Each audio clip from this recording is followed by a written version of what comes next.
কৃষি আমাদের ভিত্তি, শিল্প আমাদের ভবিষ্যৎ।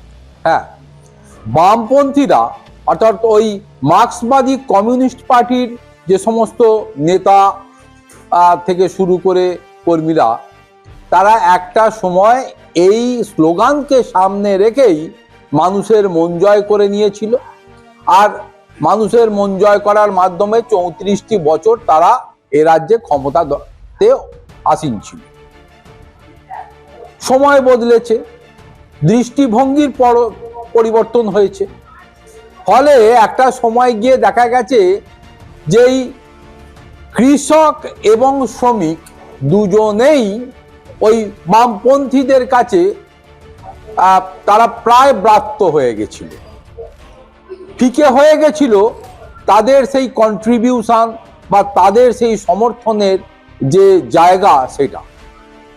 ফলে ক্ষমতার অলিন্দ থেকেও সরে যেতে হয়েছিল ওই বামফ্রন্ট সরকারকে।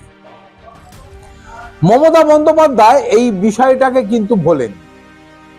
যেদিন থেকে তিনি এ রাজ্যের মুখ্যমন্ত্রী হলেন এবং মুখ্যমন্ত্রী হওয়ার পর থেকে তিনি কিন্তু তার সংগঠনকে যেমন তিনি সাজিয়েছেন, পুষ্ট করেছেন, তেমন গ্রামের ওই প্রান্তিক কৃষক থেকে শুরু করে আর ওই শ্রমিক যারা, তাদের কথাও কিন্তু তিনি ভাবনা চিন্তার মধ্যেই রেখেছেন।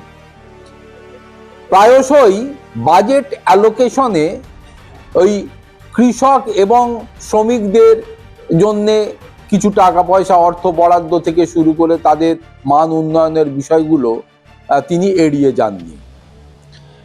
সম্প্রতি সামনেই এ রাজ্যের বিধানসভা নির্বাচন, আর সেই বিধানসভা নির্বাচনের কথা মাথায় রেখেই এ রাজ্যের তৃণমূল কংগ্রেসের সুপ্রিমো তথা রাজ্যের মুখ্যমন্ত্রী মমতা বন্দ্যোপাধ্যায় সেই কৃষক অর্থাৎ প্রান্তিক কৃষক এবং যারা শ্রমিক তাদেরকে আরো নতুন করে কাছে টানার লক্ষ্যে, নতুন করে আরো কিছু বার্তা দেওয়ার লক্ষ্যে, তাদের মন জয় করার লক্ষ্যে এবার কোমর বাঁধতে চলেছে।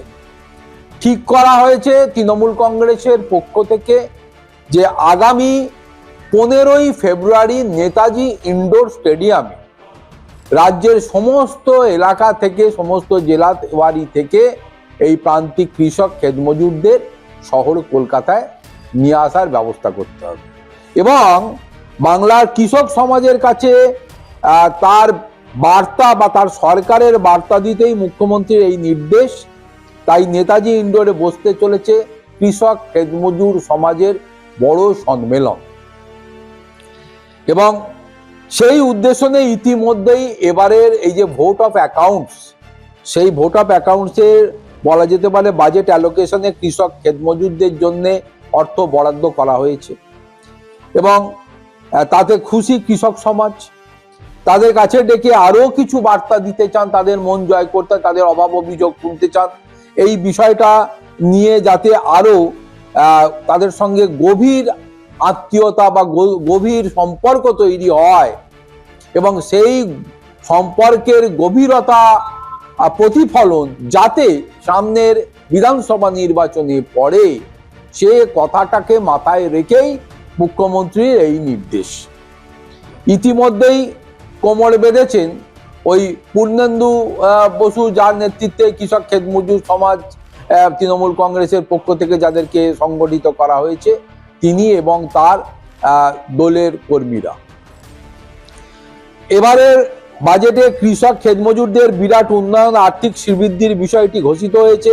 বাংলার ক্ষেতমজুররা জীবিকা, কৃষি সংশ্লিষ্ট কাজকর্মের উপর যে নির্ভরশীল, এ কথাটা মাথায় রেখেই জীবন জীবিকা নির্বাহের কথা আর বিষয়টাকে আরো জোর দিয়ে বা প্রায়োরিটিতে রেখে 2000 টাকা করে দুটি কিস্তিতে বার্ষিক মোট 4000 টাকা এই কৃষকদের হাতে তুলে দেওয়ার ব্যবস্থা জন্যে সেখানে আর্থিক বরাদ্দ রাখা হয়েছে। ক্ষেতমজুর সংগঠনের প্রধান পূর্ণেন্দু বসু বলেছেন, আগামী 15ই ফেব্রুয়ারি নেতাজি ইনডোর স্টেডিয়ামে সম্মেলনের আয়োজন করা হয়েছে।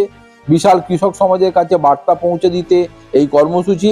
কৃষক ক্ষেতমজুররা আমাদের পরিবার, তাদের আর্থিক উন্নতির জন্য মমতা বন্দ্যোপাধ্যায়ের সরকার ও দল সব রকম ভাবে যে পাশে আছে, এটাকেই এস্টাবলিশ করা বা নিশ্চিত করার লক্ষ্যে এই ক্ষেতমজুর সমাজের পক্ষ থেকে এই বড় সম্মেলন করা হচ্ছে।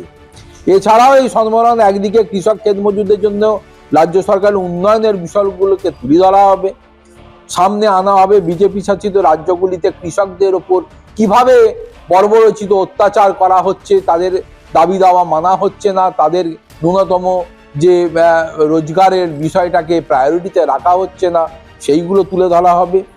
এবং মোদী সরকারের এটা যে ব্যর্থতা, এটাকেও কিন্তু সামনে তুলে আনা হবে। এবং এখানে কৃষকদের বাংলা যেহেতু কৃষি প্রধান রাজ্য, তাই কৃষকদের জীবিকা, তাদের মানে কৃষকদের আয় বৃদ্ধিতে শস্য বীমা, কৃষি সরঞ্জাম কেনা সহ একাধিক যুগান্তকারী পদক্ষেপে তারা এই মমতা বন্দ্যোপাধ্যায় সরকার কি কি ব্যবস্থা নিতে চলেছে এবং তারা আগামী দিনের জন্য আর কি কি প্ল্যানিং করছে, এই বিষয়টাকে তুলে ধরা হবে। অর্থাৎ বিধানসভা নির্বাচনের আগে এ রাজ্যের ওই প্রান্তিক কৃষক এবং শ্রমিকদেরকে তাদের মন জয় করার মাধ্যমে, তাদের পরিবারগুলোকে যাতে আরো নিবিড়ভাবে কাছে টানার মাধ্যমে তাদের কাছে বর্তমানে মমতা বন্দ্যোপাধ্যায় নেতৃত্বাধীন রাজ্য সরকারের ওপর তাদের যে গভীর শ্রদ্ধা, আস্থা, সেই বিষয়টাকেই আবার নতুন করে জাগিয়ে যাতে আসন্ন বিধানসভা নির্বাচনে ভোটের অঙ্কে তাদের এই প্রতিফলন হয়, তাদের সমর্থনগুলো পড়ে এবং পুনরায় যাতে করে আবার মমতা বন্দ্যোপাধ্যায়ের নেতৃত্বে রাজ্যে তৃণমূল কংগ্রেসের সরকার প্রতিষ্ঠিত হয় বা গঠিত হয়, সেই লক্ষ্যেই কিন্তু বলা যেতে পারে কোমর বাঁধছেন মমতা বন্দ্যোপাধ্যায় এবং তার দল তৃণমূল কংগ্রেস।